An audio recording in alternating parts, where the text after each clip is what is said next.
Ashtu siç e patë edhe ju, në këtë rast partia parë, Lëvizja Vetëvendosje insiston në bllokimin e kuvendit, nuk jep edhe sot asnjë shajt vetëm të cilët janë për t'i hapur rrugë zgjidhjes dhe konstituimit pra të kuvendit Kosovës, zgjidhjes së kryetarit dhe të nënkretarëve të kuvendit. Pavarësisht asaj që ne si Partia Demokratike të Kosovës i kemi dhënë mundësinë që ta gjejmë një kompromis,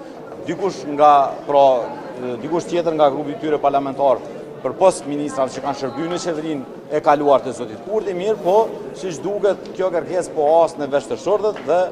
Lëvizja Vetëvendosje ka vendosur me majtë të bllokuar kuvendin e Kosovës. Të nderuar gazetar, do t'ju adresohem sot edhe për një çështje tjetër. Pra ju e dini që Partia Demokratike e Kosovës e ka kundërshtuar rritjen e çmimit të energjisë elektrike apo daljen e treg të lirë të kompanive,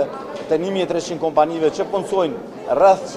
150.000 punëtor në vendin tonë, qytetar të Republikës së Kosovës. Pra tashmë i kemi konsumuar të gjitha hapat e nevojshëm në lidhje me zyrën e rregullatorit të energjisë elektrike, kanë kaluar të gjitha afatet dhe zyra e rregullatorit të energjisë elektrike ka refuzuar që në këtë rast ta pezulloj vendimin për daljen e treg të lirë të këtyre kompanive që do të ndikojnë në rritjen e çmimit të energjisë elektrike për rreth 270%, dhe ne ju njoftoj që nga nesër do të procedojmë në gjykatën themelore të Prishtinës pra pezullimin e këtij vendimi. Do të kërkojmë masë të përkohshme në mënyrë që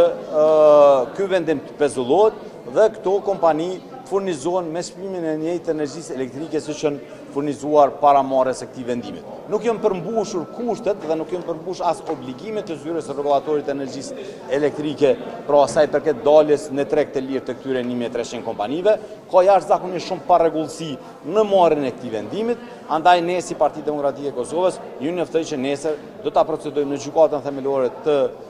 Prishtinës këtë vendim dhe jemi të bindur, do ta argumentojmë mjaftueshëm në mënyrë që të kemi një masë të përkohshme sa i përket implementimit të këtij vendimit dhe kompanitë në fjalë të furnizohen me çmime të njëjta të energjisë elektrike.